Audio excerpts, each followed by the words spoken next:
not to dish your industry, but No, there's no, a lot of, say, questionable deal sources out there. Things that frustrate me with deal sources can be. No, do you know why? I hear I it. don't hear that as an No, excuse. no. Send me over your deal as a PDF. But if it's rubbish, I'm not replying. And there's a good chance I'll block it. So for somebody potentially looking to get into the field, let's talk like, let's talk some numbers. What can a good deal sourcer expect to make? Show me the money. Welcome back to another episode of the PBK podcast, your property podcast where we talk all things property each and every week with an amazing special guest. This week, I'm joined by Akin. How you doing? I'm good, bro. I'm good. Akin, what are you going by today?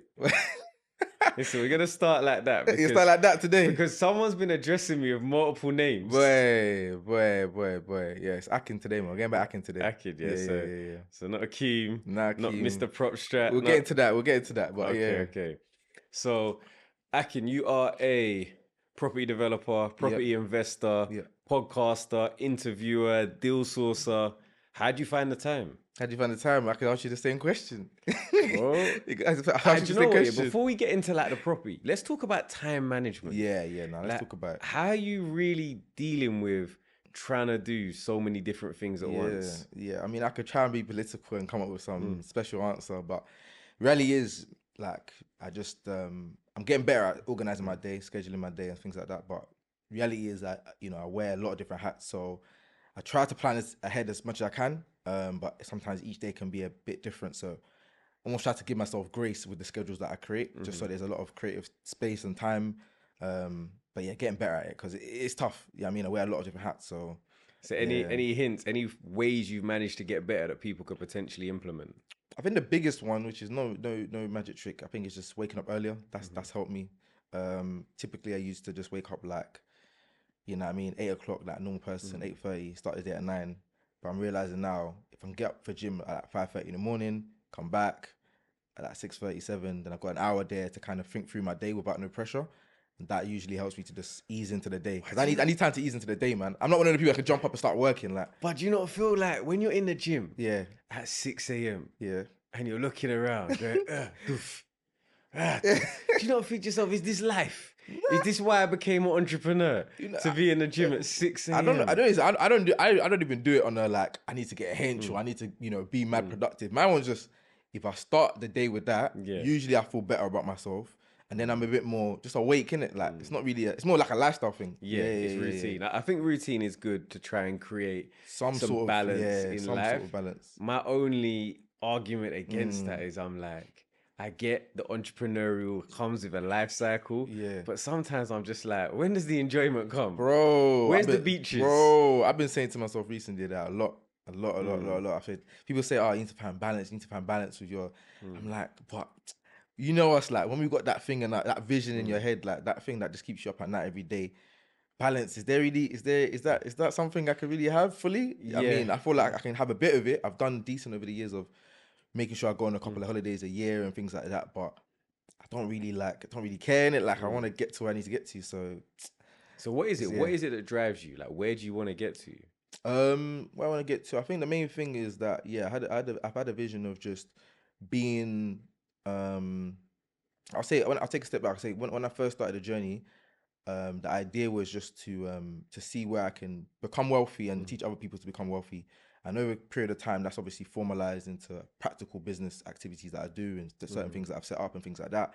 I think the long-term vision is just to become, an international property investor, business person, and just support other people in building their businesses and building their wealth, basically. So when you say international, what's the drive behind wanting to invest in multiple countries? Is that part of the work-life balance, or is that more just from spreading risk? Yeah, I think it's a bit of both. I think the world's moving to a place now where being global with your business in general is, it makes sense. We can get into reasons, tax reasons, etc. But I think, there's an element of that of, being able to explore, meet new people, expose yourself to new environments, new business markets and things like that. That's always like been exciting for me, and not limit myself to just here. And obviously I'm Nigerian. I was actually born in Austria and I grew up in London, so I've never been. Okay, so you've been in Mr. I've been international, International. yeah. Okay. I grew, and obviously when I was young, we traveled a lot. Like we traveled a lot, different countries and things like that. And I've kept that up as I got older in it. So I just think, yeah, I think that's just something that I think makes sense for most people. Like everyone wants to be a digital nomad now. Like no one wants to be in one No, I was location. listen. Like I spent some Yeah, time in Thailand over the last yeah, couple months, yeah, and I'm speaking to like my Airbnb host, and he, yeah. funnily enough, used to live in Streatham, but Yeah, he's Swedish, but moved from Sweden to the yeah, UK, and he was like sold up his home like 11 years ago bro. that he'd bought for like maybe 200,000. By that point in time, was worth like 400,000. Crazy. Took his 200k equity, bought some land, built a villa. So he's all in sort of 200k. He's now got a villa that rents for like £500 a night That's what I'm plus. trying to So say. he's looking at, even at 70% occupancy, like 100k a year. This one, bro, If it like, pays itself back in 2 years, and after it, that, that's retirement. mate, and then you look at cost of living in Thailand as well. That 100K is basically 500,000. Do you know what I'm trying to say? Yeah. Like, I think that's the main thing as well. Like quality of life. Like, I think that's something that in the first stages of your career, you don't really care about. You don't really think about. Like, I took a lot of sacrifices, but now I think quality of life is something that's I got at my horizon. I'm not necessarily looking at it yet, but as I phase into the next phase of life, which is family, kids, and stuff like that, yeah, I definitely want to make sure that I'm not, you know what I mean? As the man then by yourself, you can just live any kind of how, Yeah. but kind of moving into that phase, I want quality of life for people around me. So yeah, that's the focus. Yeah. Makes sense. So talking of focus, where are you focused right now? 'Cause we spoke about the number of hats that you wear in the different areas of your business, but where are you focusing? Yeah, right now it's definitely on the deal sourcing. I think I've realized that when I look at all the different kind of businesses, platforms that I'm growing, the thing that is the main skill that I need to master, that's gonna connect all the dots for me is deal sourcing. It's allowed me to connect with people like you and other people that are in the industry that have been doing crazy and amazing things for years. And foundationally, in terms of cash flow, it's really good. I'm trying to say, like, I get good money from the deals that I do. I build a good relationship. Obviously, property is good, to build wealth. In terms of generating that wealth, generating that high income, yeah, like property sourcing for me is been that angle, and it's the one I'm gonna focus on for the next couple months at least. Yeah. I guess for a lot of people, deal sourcing, it's almost like a newer area of the business. Although it's something that's happened very No, informally, much like rent to 100%, rent 100%, happened informally for a long time, but it's 100%. become more of a formal, structured element of business. What does a structured deal sourcing company look like now? So for me, what that looks like is having a back end where you have systems, where people can, for example, for my company, Square Development Group, we have two main staff, which is Keith Mwanza, who deal in the outreach side of the business, which essentially means that we get together with the VA, they're basically doing outreach to direct landlords, agents, looking for potential deals for the clients that we have. And then on the system, again, we've got callers. So people that are registered as callers, these are ad hoc people that come on board in a week, maybe do a set amount of hours. Again, they log in the time on the system. And then they're, doing the calls, following up the leads. They then, adding the leads to the back end.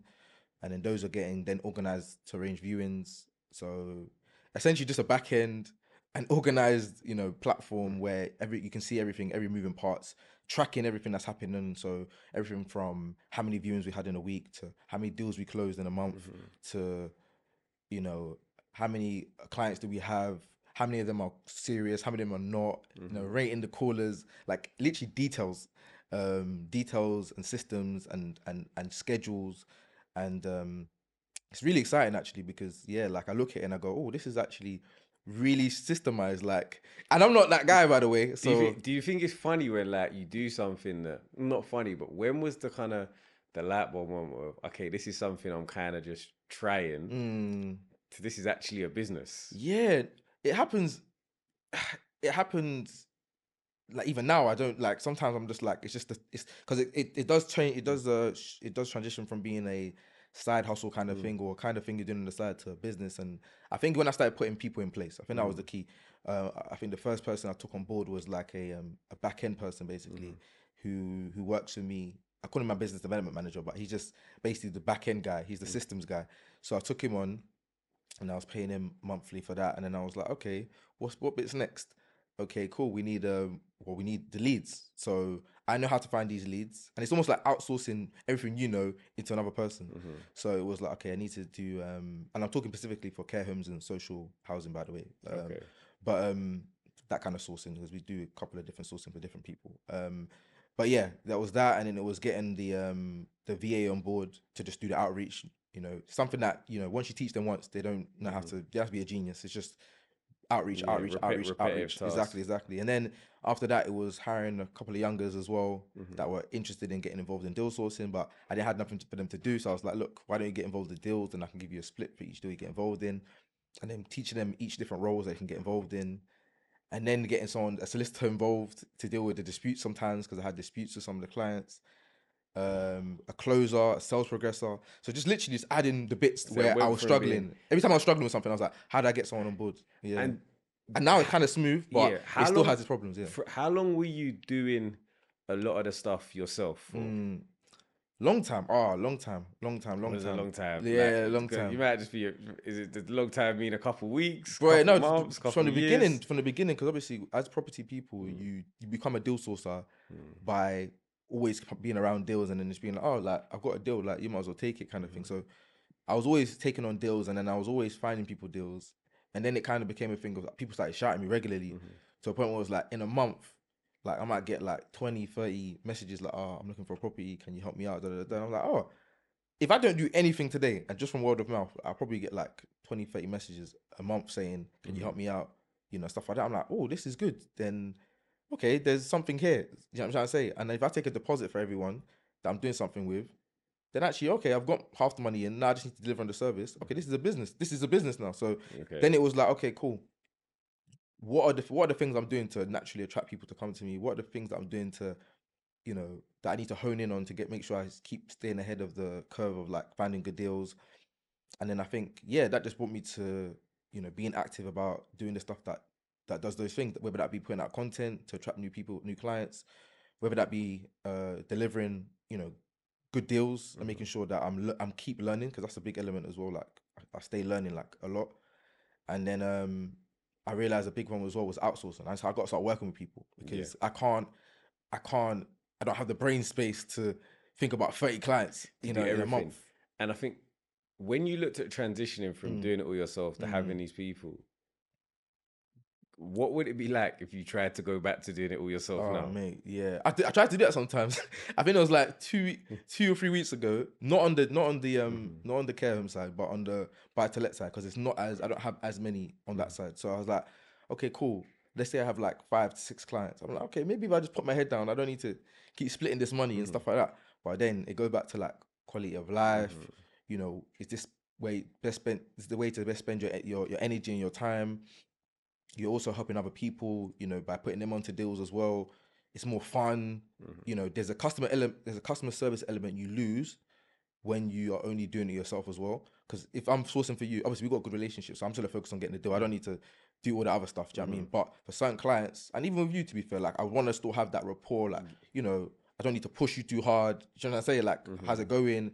And I think that was the bit where I think I said, yeah, I need to start working with more other people, just so that I keep the service, because I think that's a big part of what people like about me. To be fair, is like I'm personable. You know what I mean?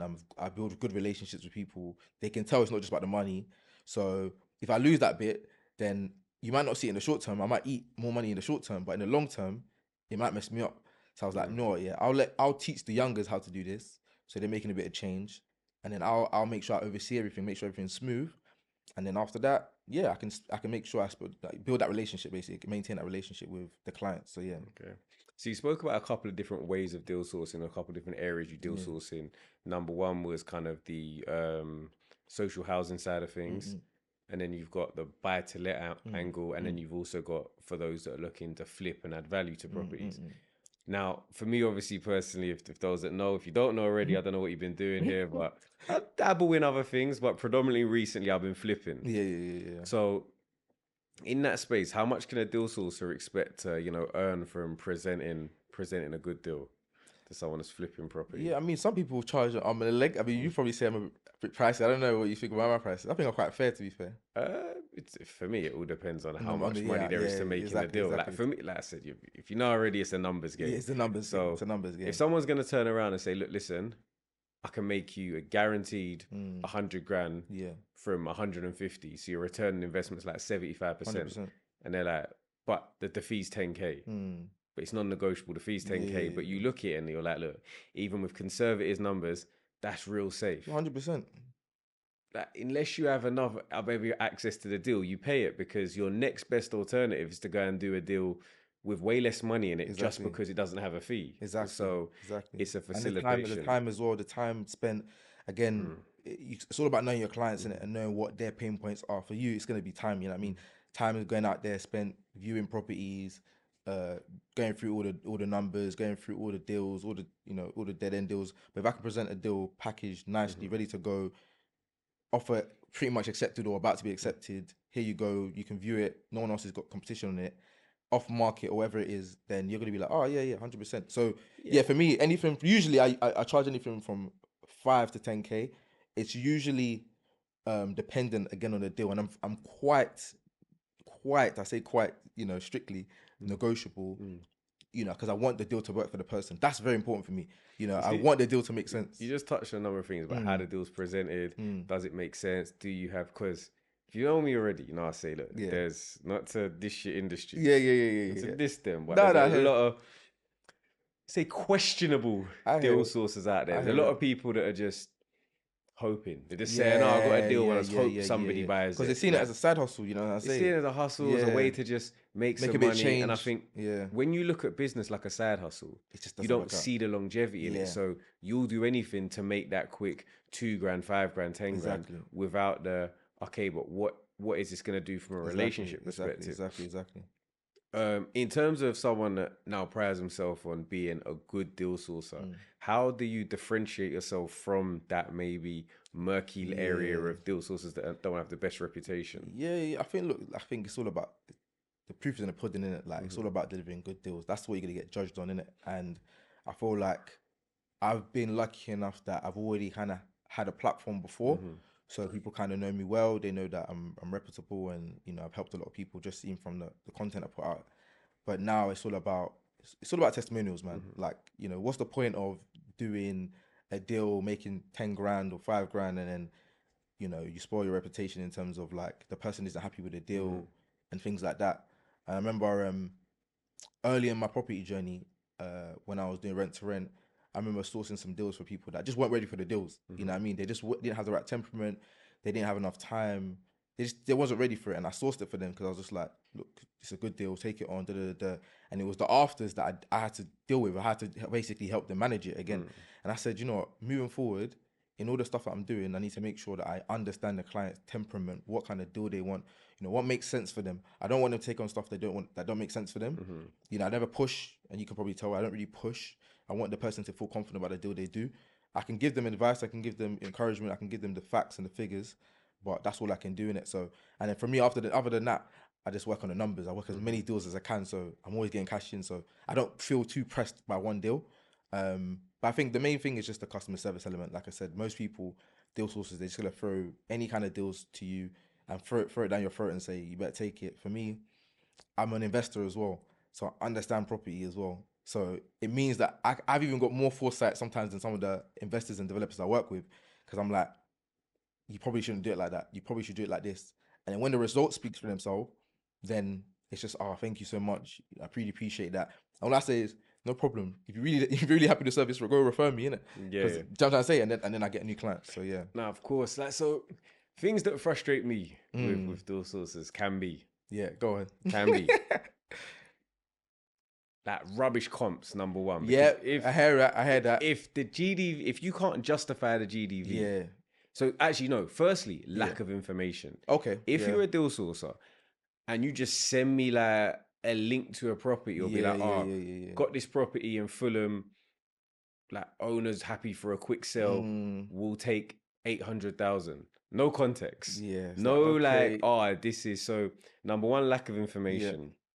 Number two, like bad comps, like Yeah. irrelevant comps. with that one, I understand why they do it though. You know what I mean? No, No, I do you know why? don't. No, do you know why? No, Okay, no, okay. I don't understand in the sense where Yeah. I know why they do it like in that sense. But I mean, like for example, if you're not in property, for example, you might see a 2-bed terrace house and just look next down the road and Okay. go, oh, Cool, there's cool, another cool. 2 But let bedroom me tell you terrace something house. then, yeah? If you don't understand comps, you shouldn't be selling the deal. 100%. So 100%. if I can't just say, oh, like, you know, I understand why being a stylist, sometimes you get it wrong because if you're not in fashion. No, I hear If that. I I hear that. start putting you in I a hear mad FUBU tracksuit I hear you. because that's the last thing I like, you can't. No, So I hear it. I hear it. don't hear that as an No, excuse. I don't even say I don't even say excuse, but I understand why they do it in a sense where they're inexperienced. Because we know, for example, you know, when you're doing actual comps, when you're doing real valuations, mate, it needs to be 1/4 mile.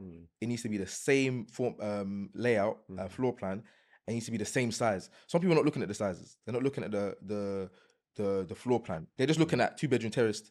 They don't Or even they're know not that. looking at averages. They're just taking the highest one. That's what it is as well. They're taking the highest listed, not sold, just highest listed Again, property. you got to remember again, someone that's in property that gets valuations and stuff like that. So I can't do that knowing that that's not really realistic. Do you know what I'm saying? The reflection. It's You a look at it reflection, and say, exactly. okay, so there's that. So there's number one is just, then there's the lack of information, like I said. So it's like, okay, is this a potential, you know, title split?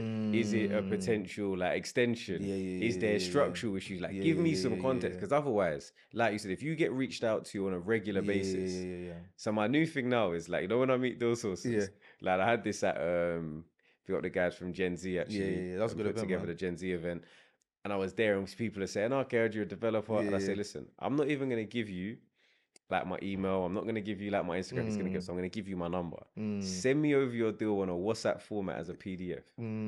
But if it's rubbish, I'm not replying. Yeah, facts. And there's a good chance I'll block you. Facts. Because it's just like, okay, look, there's that chance to get it right and then go from there. Yeah. No, I think it's all practice, and it's so good when you're actually an investor and you're actually looking at these deals from the inside, because there's certain stuff.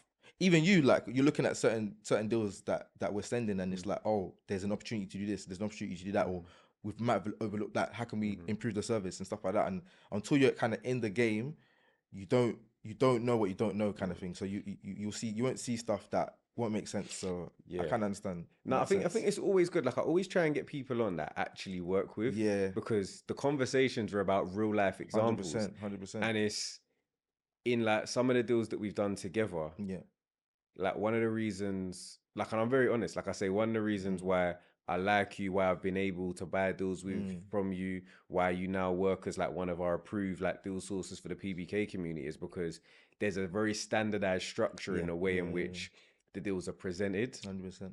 You know, the costings are realistic, from the GDVs to the cost of finance to the works, to the level of works that are going to be required. 100%. And for me personally, a good thing is always people that can take constructive criticism or feedback. Like, so whenever I've said, oh, this is good, but it would be good to have additional freeholder and lease information. You'd be like, cool, dope, no problem. Next ones, I'm going to go back and get that and make sure that we include that. 100%. I think that's so key, man. I feel like, we both probably get a lot of messages from younger people, like, how do I get involved in property? What do I do? How do I do this? I'm always telling them, look, become a deal sourcer. You know what I mean? You know, either work with me or work other like reputable deal sources, because you're gonna learn. Like, it's my cheat code. Like, if there's 2 cheat codes I have, it's having a podcast and it's being a deal sourcer, because you're exposed to every kind of deal there is, or even if you're experienced around a deal, you're learning something else. Like, through you, I've learned about, okay, cool. How can I look at it in this different way? How can I actually tap into this? That one I showed you. Yeah, where exactly. I was like, okay, look, that one there. It was an interesting one. Hopefully it still goes. Talk about it. Yeah, like, so it's an interesting one where you sent it to me and it was 2 flats in a building. Yeah. And my first question was, because it was a housing association. She gave me that information already, housing association. So it was potential 1 to 2 beds. So license to alter agreement should be pretty straightforward. So I'm familiar with the housing association. My first question to you was, have they sold the flat downstairs? And you was kind of like, bro, you looking at me like, why are you asking me these questions? What does that got to do you're with not the deal? buying that one. But it was a case of, I understand that there was certain potential of being able to go up another floor, potentially 2 floors, but to get the consents and to have the loft space, would be a bit long trying to get the license to alter. However, if they've sold the flat downstairs, you can then basically force to sell the freehold because you would own with the downstairs 100%. Yeah. And can go forward with that. So it's just Exactly. those little intricacies. Again, and you won't learn that at all. You're in the deal, Yeah. and because you're as a deal source now, I'm in the deal. You know what I mean? So I'm learning. Okay, cool. Next time I get a property that's housing association, this is how I should look at it. This is how I can kind of And you can present that with added value and added exactly. information. And now I've got better. Forward. Now I've got better deal packs. Now I've got a better understanding of the deal, etc., etc. So I feel like that's so important, and I think that's a low key, not even a low key. That's just it's a cheat code for doing deal sourcing. Like I'm doing commercial development deals. I'm doing obviously the 1 to 2 beds. I've not done any land deals, but it's something that I'm wanting to go into again. All sorts of deals. There's pretty much not a deal I ain't done except for land where I've deal sourced for, and I'm like, yeah, it's just because I'm just working with every sort of type of people that are out there. I'm learning along the way, and if I've not done the deal myself, then I'm now getting exposure into that type of deal. Maybe I can even look at it and go, oh, the numbers really do look good in this kind of way. Maybe these are the sort of deals I need to be doing myself. So I think that's a big gem, definitely. Yeah, like, I think I much agree. Like when people are saying, "Oh," people often say, "If you was to have to start now from zero in property, what would you do?" Yeah, I think deal sourcing's been that thing that 100%. recently I've said, look, from a cash flow perspective, works really well. From an exposure, from building your network, from building those relationships, and also building your understanding how to get a deal across the line. It's multifaceted in terms of the value that it adds. 100%. So for somebody potentially looking to get into the field, let's talk let's talk some numbers now. Okay. Have a little tennis bracelet today. Hey, love me. So what can a good deal sourcer expect to make From each deal or in a month? Just let's say in a month. I think in a month, I think 10K as a standard, I think is a really good number to go for. Again, there's a ways that I break down my deals, in order to get to that quicker. But for example, let's say a standard buy to let investor came, you could charge them anything from 3 to 4K. Let's just say we went with 4K. Pretty much, if you can get that deal done. So when I say done, I mean deposit in. You've got the criteria. You've got the deposit in. Half of that is in 2K, and you found a deal within 4 weeks, which is the other 2K. So that's 4K in a month. You can try to aim to do 2 of those in a month. That's 8K, but try and get 3 on average. Obviously that's 12.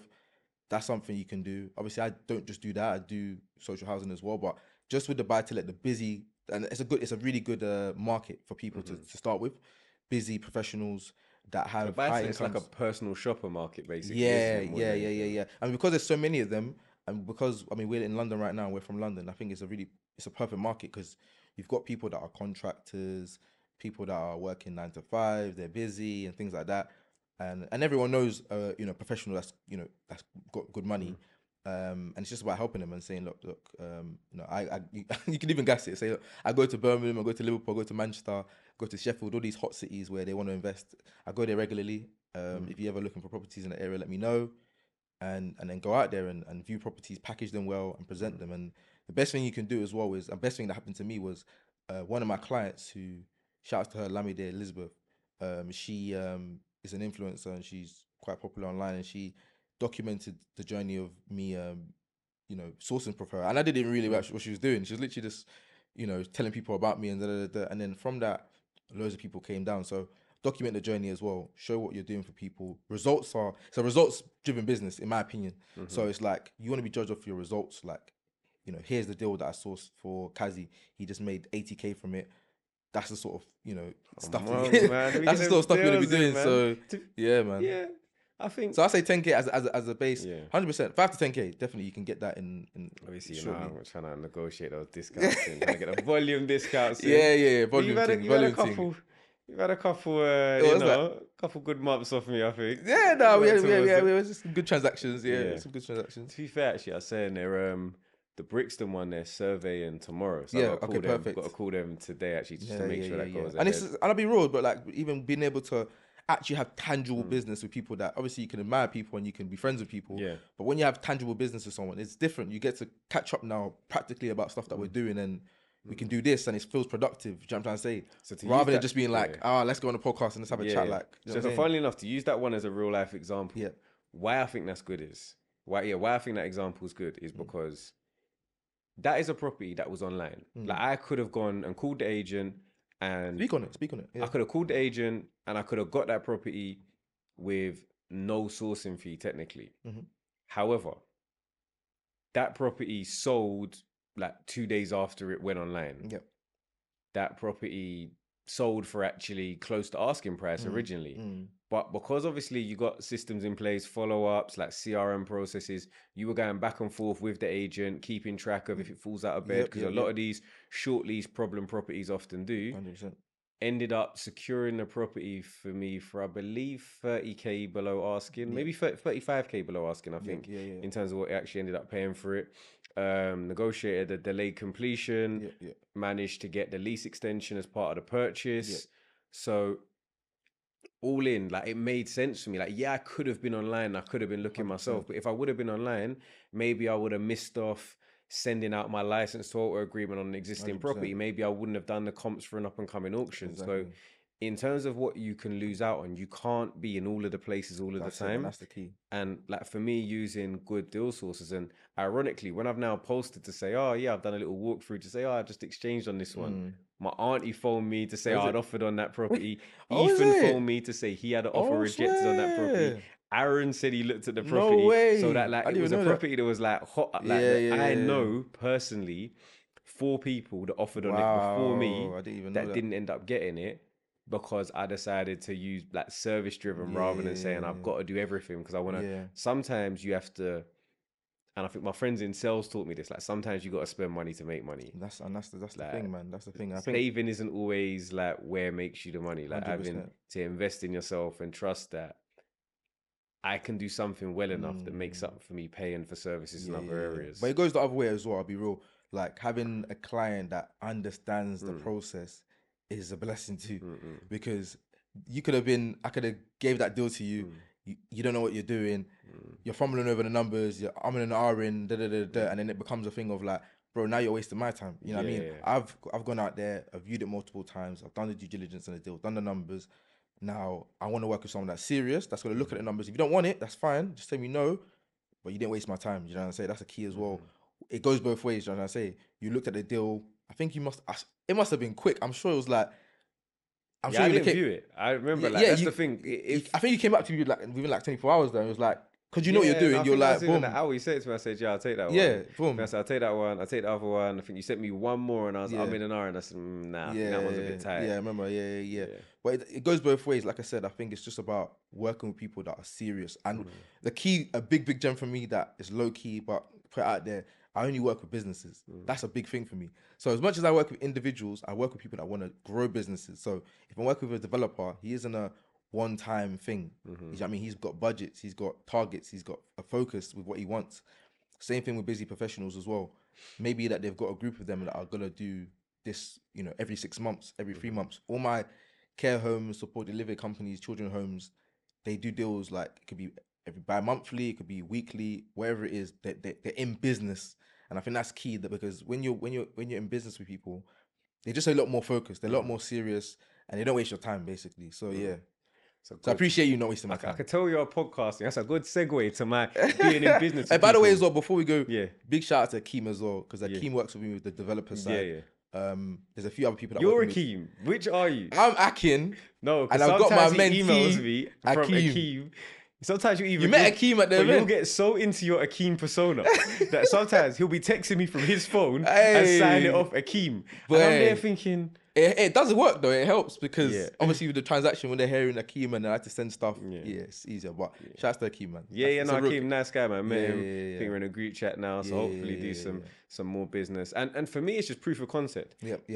And by the way, that guy, he was just a younger who literally just came to one of my events and was just like, I'm really eager about getting to deal sourcing. For a note, this guy just pulled up to one of my viewings. I don't even know how he got there. He was just there, just hungry. And since then, we've gone on to do a couple of deals, and he's amazing. Like, he's great to work with as well. Definitely, that advice when it comes to like persistency, and this isn't to say bombard my or Akin's inbox, but like the people that I found that I've worked with, like whether it be, and I'm gonna big some people up, like Brenton from South Point Media. Yeah. He's amazing, by the way, bro. Yeah. When I met him, he was like no, I can't say it's respectfully. He was a child with a phone in his hand Yeah, telling me yeah. he's a videographer. And I said, no, you're not, mate. Just a guy with a Yeah. phone in your hand. You're not a videographer. But he was so persistent, so like, I'm going to get better. So Yeah. like, let me show you what I can do. Bro. That he became so invaluable that when he's now saying, yo, this is going to be £1,000. This is going to be X amount. I'm like, I now know what you can deliver. 100%, bro. And it makes sense. Same with my social media manager. Again, approach me with like a very basic proposal, like, let me just see how I can help you with X, Y, or Z. He now is my like social media manager, strategist, does everything. He's been able to close brand deals, get us in publications. Crazy, man. And you know, still very young, still just 20 years old, but is able to That do all Gen these Z, things. that me personally, I think, see Gen Z, they're gems, you know. If you can get some Gen Zs in the business, scary. yo, Gen Zs, you know, their ambition is crazy. They don't know limits. They don't know limits. They've only seen the sky. So they just, if you give them the right direction, I've realized they are animals. They will turn your thing. Like even with me, I'm trying to, with the content side now, get them on board. Our brand manager as well is Gen Z, young guy. Michael, shout out to Michael. Our videographer, content guy, Reggie, amazing guy as well. All the deal sourcing people, you know what I'm trying to say? Shakila, Mwanza, Keith, all these guys, they're just gems. So but crazy when you actually realize that you've actually, you know, you took like that side hustle for yourself, or I'm just gonna try something. It's crazy. And it was like the other day, like this morning even, I'm there and I'm like having like, oh, we just need a quick meeting. But then in the meeting, there's Brennan, there's it's like crazy. there's Jesse, there's Simone, there's Rebecca. It happens like, overnight, there's innit? all these people that I know, and but the crazy part is you're like, wow, there was a point when I was doing everything. All of this. Yeah, man. So as much as we spoke about work-life balance, like it's not gonna happen overnight. It happens between, okay, I got a bit busier, I've got to get somebody else because there's a bit more money in to pay people. And how do you deal with sometimes though that, do you not feel like sometimes you're just working to provide other people jobs? Bro. You know, sometimes show me the money. Show me the money. You know what, bro, it's a real thing, man. It was a real thing. Like, I do feel that sometimes. And it just means that it makes me more onto people, to be fair. Yeah. You see the nice side. Everyone sees the nice side.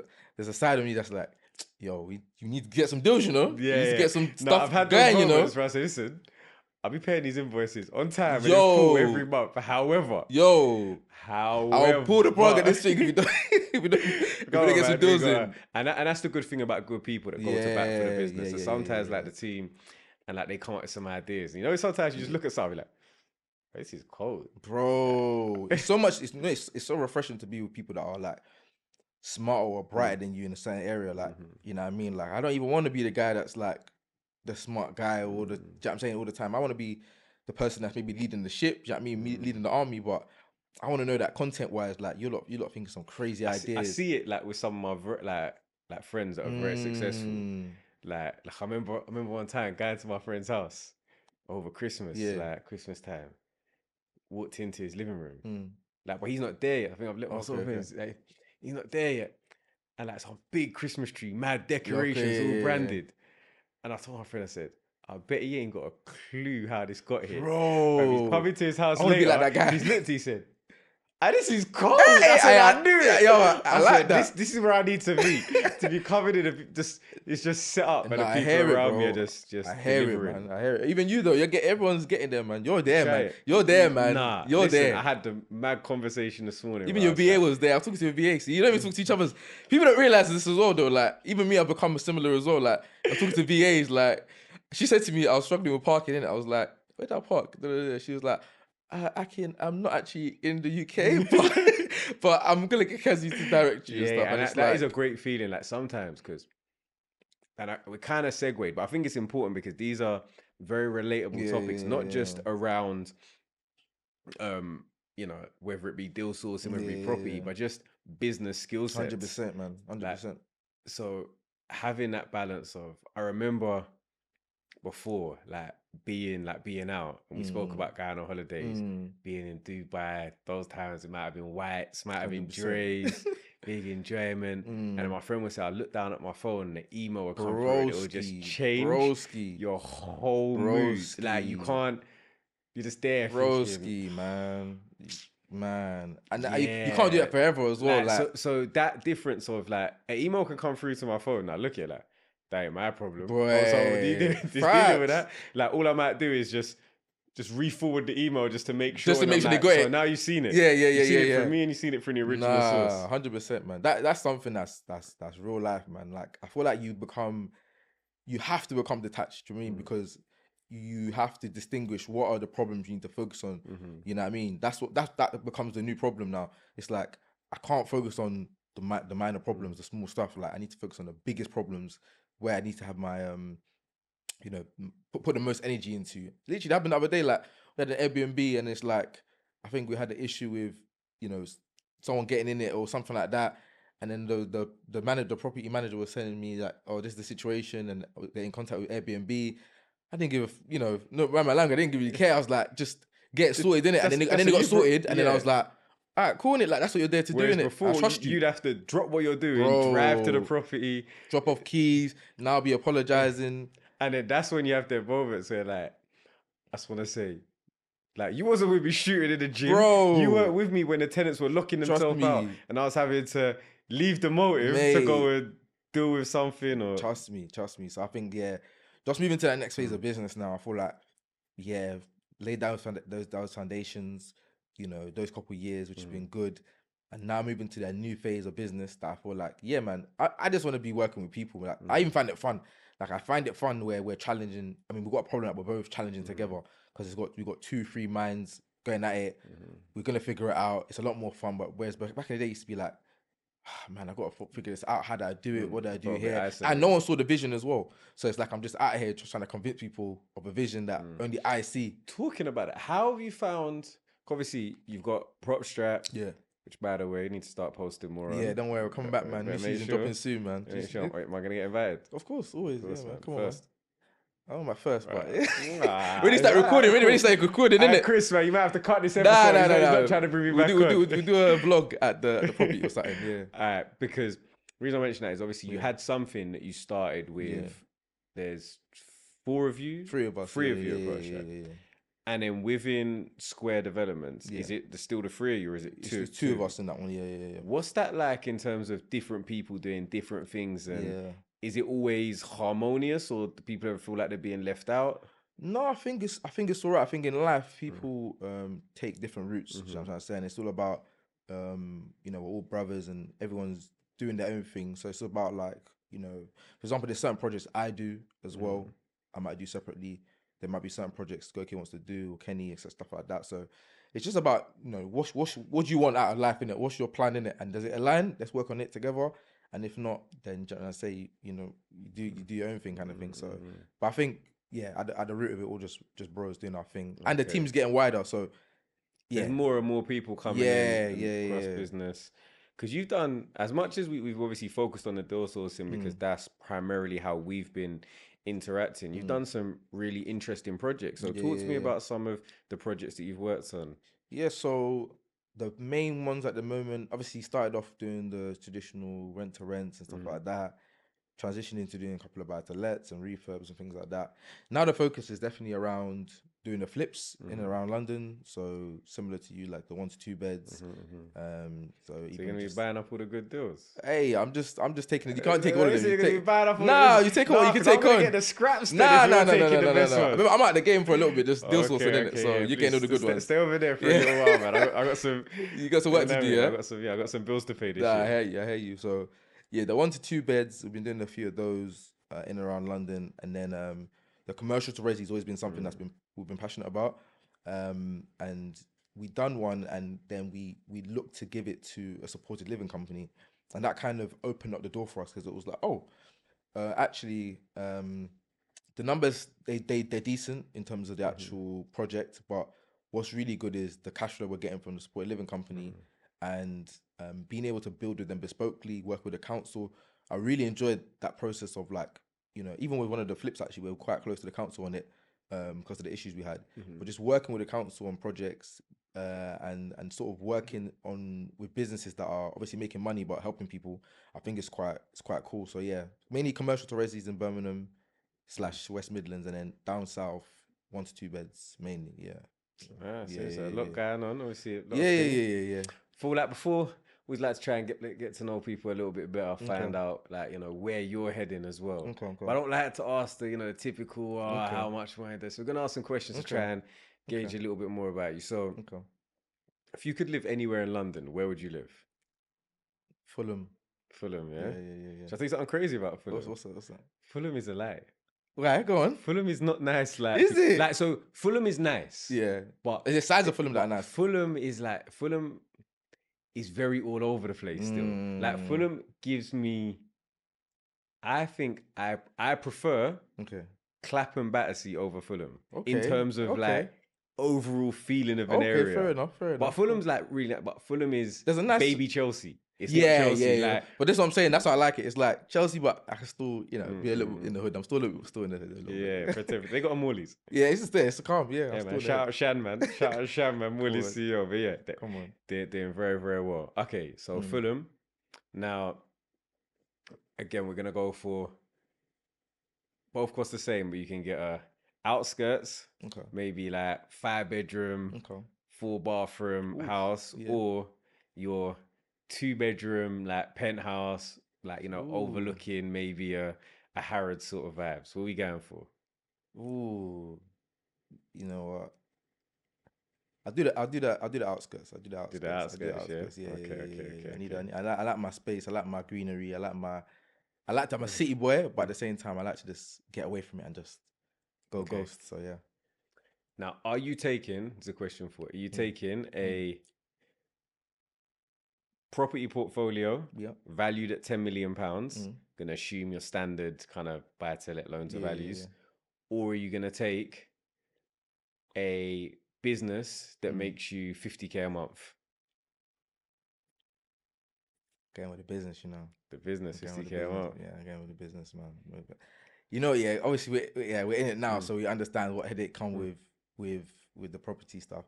I just feel like me. I think originally in the heart, I'm actually a business person. Mm-hmm. That's in property, not a Okay. property person in business. Do you know what I say? So I think if you can get a 50K business, mate, you've won. Like you can get to £10 million portfolio. I think yeah, both can go both Yeah, ways. yeah, yeah, That's yeah, why I yeah, asked the question yeah, like yeah, that. yeah. And then you spoke about going global. If you could have Mm, a property in 3 countries, mm, so London's included. This is mm, what 3 places, countries, cities would you choose to mm. have a property in? Okay, okay. I'll definitely have a nice property in Zanzibar. Mm. Yeah, like a really nice property there. Maybe like a villa or something. Mm. Brazil, Mm. maybe another villa there, Yeah. and then probably I go Ghana. Yeah, Okay. yeah, I go Ghana as well. Yeah, yeah, Okay. yeah, Okay. yeah. So a lot of sun, Yeah, a lot of bro. enjoyment. That's as you can see, bro. I'm trying to get to a place where I just live in the sun, man. I hear you, I could man. skip the winters. You know them people there. See the goal of the digital nomads, Yeah, I want to be on that vibe, global man. That'll be portfolio, literally the dream, man. If I could, and strong cash flow. yeah, if I I can see. do that and just work off the laptop, different countries, yeah, that would be Mm. amazing. And for yourself, like sort of closing question Mm, is obviously you spoke about what your goals are. mm, So whether it's for yourself or other people, mm. what advice would you give people to how best to achieve those types of goals? Yeah, I think you're gonna need to get specialized skill. So figure out how can you get to a place where you've got those really strong skill sets, and hone in on that. That might be studying, that might be shadowing, that might be working for free for people for a period of time. But those skills are, behind those skills where the money is. Mm-hmm. And then outside of that, then yeah, grow a personal brand, man. Like Mm-hmm. as you can see, that's the way forward in the life now. That you need to have a brand, you need to have your own way of communicating and have your own online CV. So I'll say those two things. If you can grow a personal brand and niche down into a specific thing that you can serve people with and make money from, then yeah, you can do that. And to do that, you need to work on your skills. So yeah, get really skillful about whatever you're learning and stuff like that. Yeah. Well, that's been it. That's been us. That has been Akin from the Strat, aka Square Developments. If you want to connect with him, his details will be in the description. We've also got our mailing list that you can enjoy. and you can join to get information about deals, to also find out when the PBK community is accepting new members, as I believe by the time this comes out, we'll be taking new members again. We'll be back each and every week with an amazing guest. So if you haven't already, what are you doing? Make sure you subscribe, and we'll catch you again real soon.